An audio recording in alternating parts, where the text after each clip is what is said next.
Nothing beats rock. Nothing beats rock. We're back. All right, for second episode. Second episode of the 24-25 Right. football season. Yeah, before we get to the NFL, we should probably wrap up the debacle in Lincoln. Yeah. That was sad. You know, Pat Shurmur was here last year, wasn't he? He was. Offensive line couldn't block anybody last year. No. They can't block anybody this year. No, he's terrible. Yeah. Like, his offense is boring. It's predictable. And it's not like a conspiracy theory, but it feels like Nebraska was in the huddle. Like they knew everything that was going to happen, and they just stomped it out. Like they were just that good. When the Buffs had that 4th and 1 in the first quarter, and they tried to run the ball and got stuffed, right? That was the point that you just knew. Like, they have absolutely no rushing attack whatsoever. No rushing attack, no creativity. And let's face it, it's new offensive line. These are different players. They're not the same guys from last year. These are different players, and it looks the same. And Pat Shurmur was here last year. Right. This is, his resume, 1 to 3 years at all these stops and everything. Meaning, you know what? I'm sure he's a really nice guy. I'm sure the other coaches love him. I'm sure the players love him and everything, but there's not a lot of success going on at the places where he's coaching. Right. Figure it out, Dion. There's no noticeable scheme. The plays are boring. They're the same plays over and over again. They just don't work. Yeah. When you look at the offensive line, they don't look like they're going to double team anybody. It's like every guy snaps the ball, stand up, block the guy in front of you. Nebraska figured that out. They were, running through gaps that, the Buffs just didn't even realize were there. It looked just like last year where when Shedur's getting hit, it's not because one defender made a great play and got in there. No. It's 3 and 4 guys hitting him. Right. And there would, like I said, there was no noticeable adjustments until late in the first half. They rolled the pocket once. Like, why aren't they doing that more and more often? Yeah. These slow developing plays where he doesn't have time for slow developing plays. That's how he gets hurt. Yeah. And, it really doesn't matter if the quarterback's your son or not. You don't want your quarterback getting hurt. No. All of that protection should be designed for him so that he can be successful, and they don't do any of it.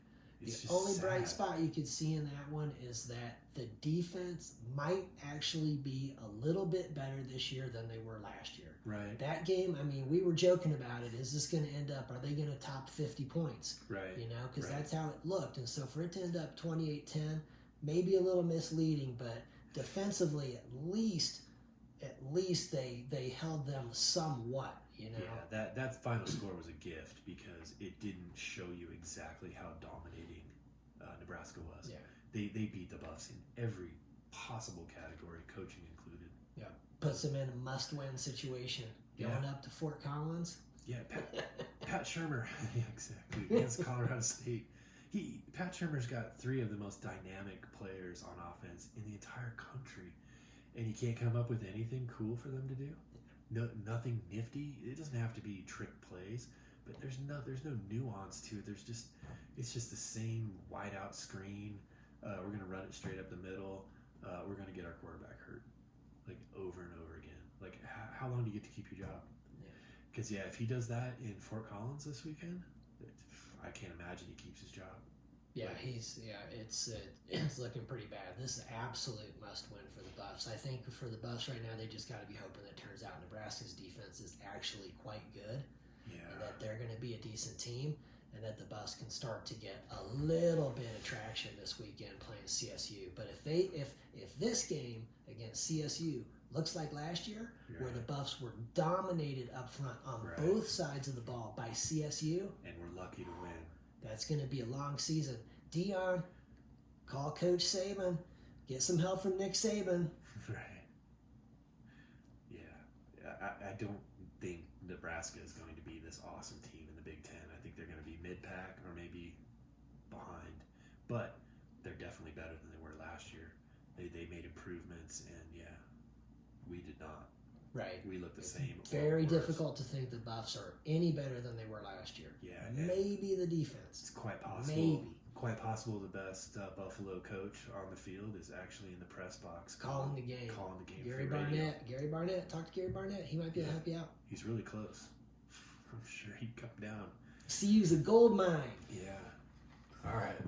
enough of that. It just makes me sad.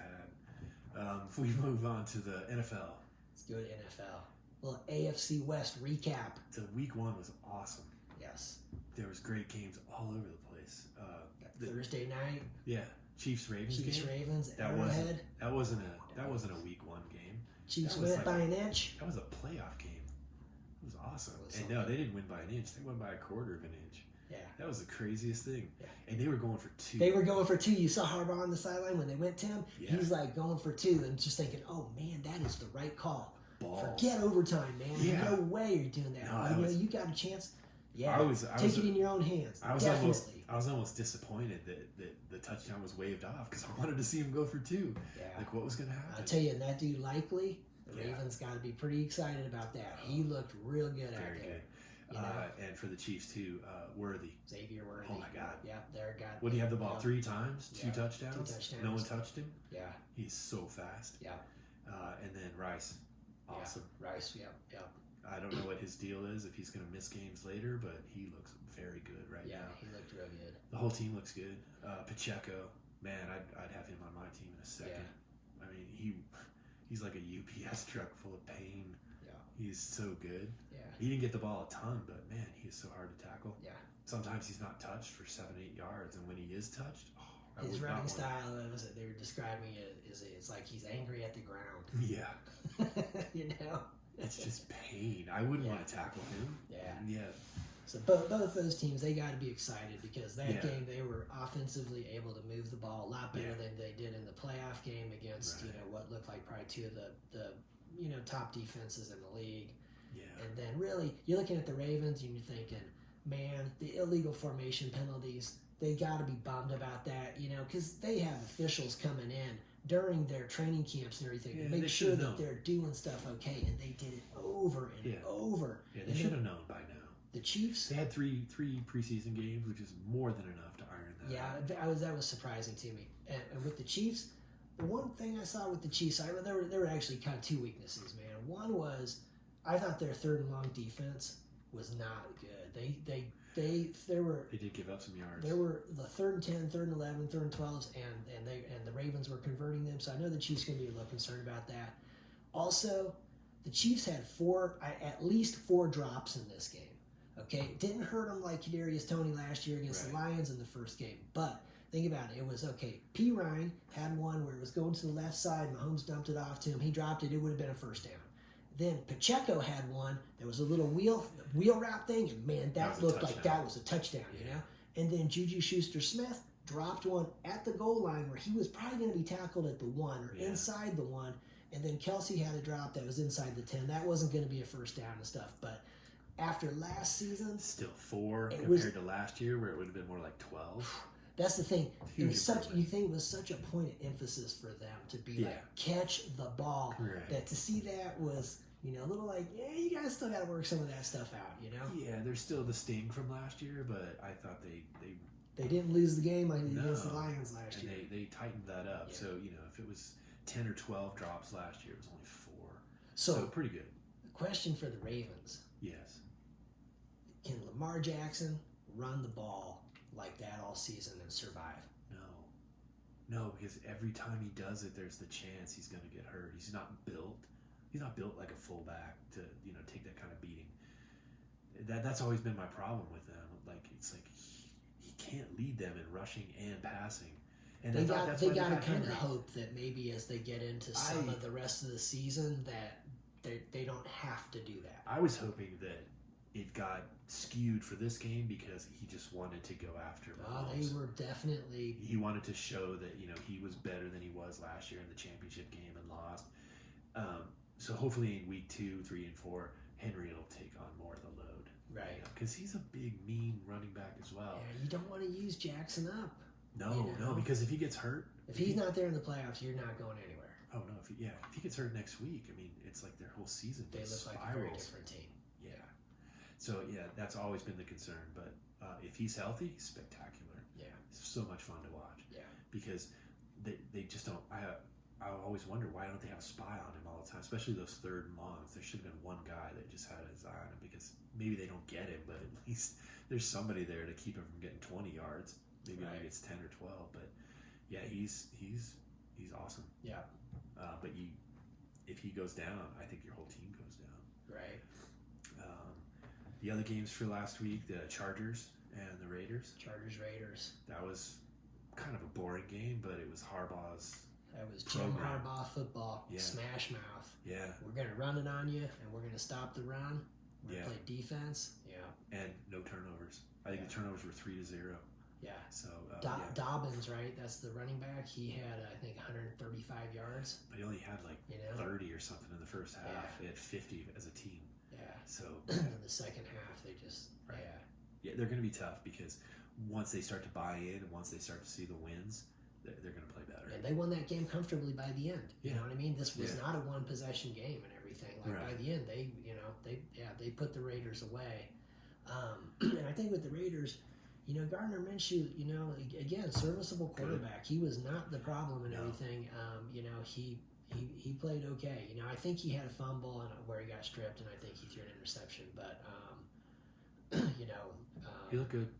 their run game and their defense's inability to stop the run is what really cost them. Right. So that's big concerns for them. And they just ran out of gas in the second half. Yeah, So, I think you'll see more of that.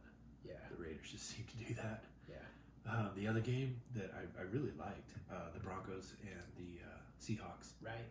The Seahawks defense was very impressive. Yeah. Like, usually the stat is yards after contact. It was more like feet and inches after contact. Right. Bronco receiver or running back, as soon as they were touched, they were stopped in their Right. tracks Right. over and over again for 4 quarters. Right. So if they keep that up, they're going to be hard to beat. Right. Especially, That's a tough place for Bo Nix to get his Yeah. first start and everything. I thought I he think did. he had a couple interceptions. he had and, 2 interceptions, and they were bad. He threw into way too much coverage. Right. And then there was another turnover, a fumble from the running back. But if any one of those turnovers didn't happen, they could have converted that into a score. It was only a 1-score game. It was, when it was over, 26-20. So Yeah, I think so- that the Broncos defense, to be The defense like is tough. They kept him in there, and that's tough in a game like that when your offense is really not doing much. Right. Some short possessions, and you're constantly back On the out field. there. That's Yeah, I don't know what the time of possession So- was, but it seemed like the Broncos defense was on the field a lot. Yeah. But not as bad as I thought it was going to be. Right. He looks good. I mean, I remember when John Elway was a rookie, they booed him off the field. Right. They talked about trading him while he was still worth something. Right. I remember that. Yeah, I don't think, I'm not saying Bo Nix is the next John Elway, but he did way better. That's his the first question time for the out. Broncos to me is Bo Nix's progression as the season goes on. Yeah, we'll see. Yeah. He starts playing well, then He looks pretty good. They If he can holds win some on, games. if he holds on to the ball for those 2 passes Yeah. and, does something else, yeah, they could have won that game. yeah, And otherwise, I thought the Seahawks outplayed them. yeah. But they only won by 6 points. So I don't think the Denver has like so much to do to right the ship. Right. Just a few small tweaks, Right. and they'll have a good game this week. See how Oh, it they goes. this way. So the Broncos Steelers this week Steelers this week. here. Yeah. Who do you like in that one? It depends. If Russell Wilson plays, but I saw that he's injured and he didn't play No, this I week. think it's going to be Justin Fields. Yeah, Justin Yeah. Fields played in this. Played in this Atlanta. against Atlanta. Yeah. And it looks like he's going to play in Denver. If he plays, I think the Broncos can win that game. But if Russell Wilson plays, I just think it's just that classic. He's going to come back and win the game.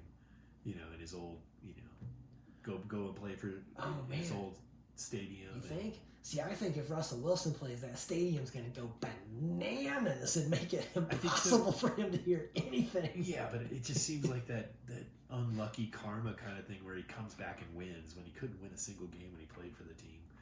That's kind of the feeling. That would I be a get. smack in the face. but Yeah, exactly. I'm going with the Broncos in this game. I'm thinking. I'm going with the Broncos I'm because thinking the altitude Yeah, is going to get them.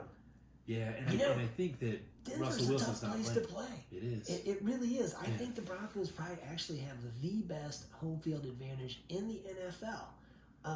Not because it's the loudest, not because the fans are the crazy. And it's just because I think that their fans are awesome. The elevation It's the catches elevation. up to you. I think Yeah. that they really have a big advantage playing Right. at home. And it always seems to me that like I remember teams like when Miami was trying to climb up a little Yeah. bit, seeing like are they really that team? And then they would come to Denver, and teams Right. that you think are maybe a playoff team, they come to Denver, Yeah. and you find out if they get that win in Denver, yeah, they're. But if they don't, Because I think they the lose. next highest elevation team is the Atlanta Falcons. It's Really? only like 1,000 feet. So to come to Denver is a big deal. Yeah. I don't know what Vegas is now. That'd be a good question. But yeah, Denver by far is the highest Right. elevation. So yeah, and then So in we're the both second on the half, Broncos. yeah, Okay. because I don't think Russell Wilson's going to play. I think that they only got they get 6 field goals last week. I don't think that's going to work in Denver. Right. And I think that Denver's defense, based on what they did in Seattle, they just swarmed. At home, they should be. Yeah, the 2 safeties, Yeah. they were all over them. Yeah, the offense needs to pick it up, but yeah, Right. I like it. So then we go with the Raiders are playing the Ravens Yeah. in Baltimore. In Baltimore. Yeah, I think that's all Ravens. And let's face it, the Raiders had a tough time last week stopping the run. Right. Now you got Lamar Jackson and Derrick Henry coming at you Oh, with yeah. Baltimore Ravens. With a whole host of wide receivers and tight ends that I think and This they looks- lost against the Chiefs, so they're anxious to correct that, and I think the Raiders are perfect. Come rolling into This is gonna be a town. long day for Gardner Minshew, I Yeah. think, Be a long day for as all much, of as them. much as we're talking about him being Yeah, a serviceable quarterback, this might be a little too much. This is We're it. not getting a lot of help out there. yeah. I think this one's over his head. Yeah, So yeah, I think Ravens, I would agree with that. and then the Chargers head off to play the Panthers. How about that one? Yeah, that's going to be an ugly. I don't think the Chargers are going to have to throw the ball once in that game. Right. I think if Jim Harbaugh wants to, you run it every single Every play, play. Yeah. and they're still winning comfortably. Right. It'll You be know? old school, like Jim Brown, like just This game has like possible shutout written on it. yeah, 3 yards in a cloud of dust, just like play after play. So there was a point in that game where Carolina is playing New Orleans, right? Yeah. And one of the coaches is coming over there, and he's trying to coach up Bryce Young. And Bryce Young looks like he's looking at him like, I know you're trying to help and everything, but trust me, the problems we got here are a lot bigger than X's and O's, man. We're not going to X and O our way out of this, that's for sure.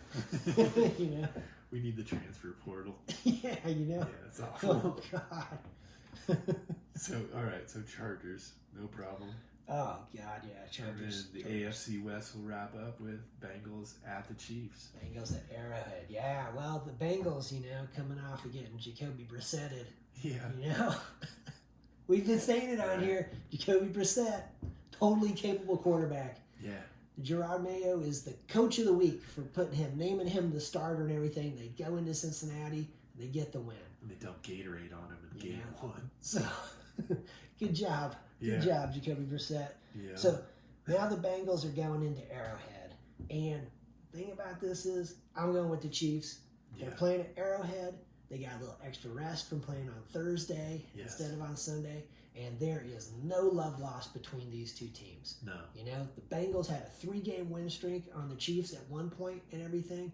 And that's what makes me think there's no way the Chiefs overlook this game and think, I don't think they'll overlook the it at all. Bengals aren't any good and everything. Right. They just lost to the Patriots. That it's like there's been so much smack talk between these two teams. They're almost like AFC West rivals at this point. Yeah.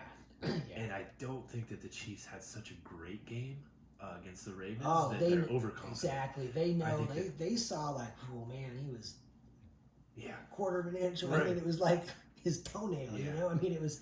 They know that it was like they did some good things, but they know they got stuff to They clean definitely up. have some things to work on. And Yeah. they could, Yeah. if they get a few things ironed out, they could really blow up because the new wide receiver, I mean, that kid's Yeah, awesome. there's a lot of potential there. Uh, So And I don't think Mahomes had like a bad game, but he didn't really just like do He- anything awesome. So I would if he say goes Mahomes. off in a little bit, Yeah, I thought Mahomes played well. There was just the one interception that was Yeah. very much an unforced error. It was right after Tucker had missed the field goal, yeah, and they had the ball, and he came up, Right and over it the looked middle, like right? he could have run the ball, and he kind of went through to get across his body, and it got intercepted, and So I'm sure that he's not happy with making that mistake because he knows he could have run the ball for a few yards and just slid and everything and lived to fight another day, and especially coming right after the missed kick. But I'm thinking this week, Mahomes adds to the legend. He gets the win over Cincinnati. Yeah, I think he didn't have a bad game, but I think that there's enough things for him to nitpick himself and then take it out on the Bengals. Yeah. So, He's got to get those guys some stick 'em because he could have 4 more completions in that God. game that would have, because you see the difference in you win by 7 or you win by 14. You put these guys away. Yeah, I don't know that the Ravens are one of those teams that you get too picky about it because they're awesome. You're happy you won. That was a great game to win. Quite a battle there. Yeah. Even losing that game, it was like, man, you got to keep your head up because that was a hell of a game, especially for week 1. Yeah. That's like a mid-season, end of the season kind of game. Everyone just looked totally dialed in, ready to go. So to win that game's a big deal. Yeah. So I think playoff seeding, home field advantage type stuff. Oh yeah, absolutely. Yeah. All right, so that wraps up the AFC West. Yeah. And then we'll go with something new. First and worst. Yeah, first and worst. We'll pick the best team. What do you think the best team is right now? I'm going with the Kansas City Chiefs right now. 2-time defending Super Bowl champions. And until they lose a game, they got the top spot. Yeah, and they look solid. We've already laid out how good they are. Yeah. I went with the Cowboys. I think that they're going to go all the way to the playoffs. They do it every year. But right now they do. They look pretty darn good. And I think they'll find a way to, kick the wheels off their own cart in the playoffs. But right now they look pretty solid. So, and then what do you think for the worst? Boy, I think coming into this week, like coming into last weekend, I thought there were a few teams that were going to battle for this. Right. But right now, I think the Carolina Panthers have a death grip on this spot. Yeah, They do. They look like they might go 0-17, Which nobody's ever done before. Yeah, the perfect because we season. haven't had a 17 season, You're right, 17 game season. Right. So the perfect season in reverse. Because the Lions did it a few years ago, but that was 16. Yeah. The Panthers look pretty awful. I mean, I guess teams in that category would maybe be the Panthers, The Giants. Giants. Giants look pretty bad. They're Giants, The Commanders, they don't look great. right? But I went with the Browns. You went with the Browns. Ooh. The Browns, and it's not the entire team, it's Deshaun Watson. I think that guy is just a train wreck on the field and off the field, mostly off the field. And with the amount of money that they have committed to him, they need to cut the cord. Be like, look, enough's enough. We could spend that money on 3 people that can, keep it together and be a positive influence on the team. That's he's really the reason. It's tough to hate on the Browns. No, they're a storied franchise. I would remind the Browns that you guys had Jacoby Brissett. But let's recap. This was 2 years ago. Okay, this wasn't the season that just hit. This was the season before that, and it was it may have been the opening week or the second week of the season. They're playing the New York Jets, right? Okay, and so when Jacoby Brissett leaves the field, the last thing that has happened is he has left the team with a 13-point lead, and it was where Chubb went into the end zone and scored the touchdown. If he'd taken a knee just in front of the goal line, they could have just from there they could have just victory formation. The game was over. So he gives them a 13-point lead with I want to say 1:11 left, something like that. Yeah. And the Jets have no timeouts. The Jets have Flacco at quarterback, right? So then the kicker comes out. Future Brown. Exactly. So the kicker comes out for the extra point. He misses the extra point. Right. So it stays at 13. Right. Doesn't go up and everything. My buddy But, Mark, he's going through the bar and everything. He's like high-fiving Browns fans. Oh, We got this one and everything. It should be over. And I'm sitting here watching it, and it's like, so the one thing then, okay, they go to kick the ball off, right? Okay, normal kickoff, whatever. Flacco comes out. What's the one thing you can't do? You can't give up a fast touchdown, man. You got to just keep it in front of you. Right? What do? Prevent defense. Flacco hits one pass, next one, 65-yard touchdown pass. Bam, so they score like that. Right. They come out. Onside kick for the Jets. Boom. Jets recover it. Right. And then what happens? Flacco again. Boom, right down there. Another touchdown. So they score 14 points in less than a minute 11 with no timeouts left. Right. When if Chubb had just taken a knee there and there was not still gone time on the clock, the game was over. There was still time on the clock for a kickoff again. Oh my god! And so you look at that loss and you're like, you know what? Jacoby Brissett had nothing to do with you guys losing that game. No. The last time he was on the field, he gave you guys a 13-point lead. Yeah. Most teams would not mess up. Yeah. And that's the prevent defense thing. It's like, man, it sucks to watch because they just give up so much yards, but they're killing the clock. And they didn't kill the clock at all. Just let him in the end zone. No, it was crazy. I mean, to just see Flacco drop. But it's like, what's the one thing Flacco can do, man? It's like he can throw the deep ball. He can throw the deep ball, man.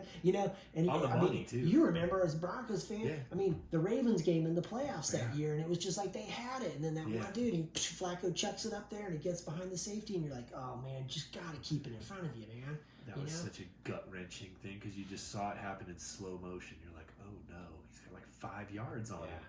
Yeah, and the ball just lands right in his hands. Yeah. Game over. Like, damn. Yeah. So that's the kind of luck the Browns have, awesome. though, is something like that, where it's like, I'm sure that if you looked at that thing that shows the percent chance to win, that at that point, when they go up by 13, 99, right. And that's the only reason they put it there is because there's a statistical chance that you could lose it's it. possible. There's time on the clock, so they can't say it's 100%. And then they just proved that that's why. Yeah, that was pretty awful. Yeah, but that's what I go back to with the Browns is like they've got a storied franchise. Like how can you let this one dude just completely ruin it every chance he gets? I know. They should ship him off to like Art Modell's house and just be done with him. Like just be done with him. Yeah, it's crazy because. And then they can get off the worst list. They could get off the worst list, and I don't care who you put in there, that will be better than him. Like I think he was 52% completion. His like quarterback rating was 50. He threw 2 interceptions, and he's a train wreck off the field too. Yeah. And he's not getting better. It's they spent all that money on him, and he's been a disaster every year, every week. Like just it never changes. Yeah. At some point, you have to be like, no, we're just done. Yeah. Like we just need to move on. And I don't know who would take him. God, I mean, I don't even think the Canadian football team would take him. Yeah, the way it's gone for him is no. Yeah. He's a liability just walking around town. Yeah, this is his last chance, and if this new allegation turns out to be true, and there's something to that, then he's going to be out of the league. And I wonder if that's the situation. Are they just waiting for the legal system to take it? Kind of thing, and then the Browns get out of some of that contract where it's just like, maybe, hey man, maybe for that's something what they're like waiting. this, we don't have to keep paying him. Maybe that's what they're waiting for. But anyway. But yeah, that's you're putting your fans through all this. It's just crazy too, because there was a day where that dude was really good. Oh yeah. Yeah, when they got him, it didn't seem like a bad thing. But by the time they did it, the allegations were already coming out. So it was, and the injuries, I don't know. It's been a mess. Yeah. Like it makes Denver's situation with Russell Wilson not seem so bad.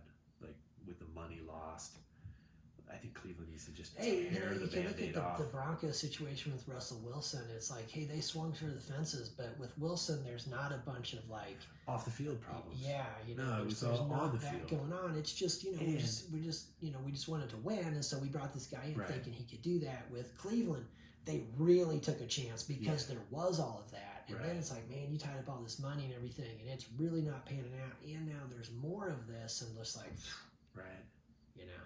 And it wasn't all Russell Wilson's fault. They didn't tailor the offense to suit him. Right. They could have done more to help him out. But either way, it was a bad deal when it's all said and done. Yeah. Cleveland, they just need to tear off the Band-Aid and move on. Something like it. Yeah. I And let's look at them too. Baker Mayfield. Baker Mayfield, you know, like they drafted him, number 1 pick in the draft and everything, and he's playing well for Tampa. They got a victory this weekend, you know. So yeah, you look at that and think, boy, you know, and they had Flacco too. Yeah. You know, so it's like those are 3 guys right there and everything, and you just kind of, you know, didn't think Take any of them were good and you enough, would fix and now this you problem. take any one of them over what you got going on now. Right. I don't know. We'll watch the games, see what happens. Nothing beats rock. Nothing beats rock. Thanks.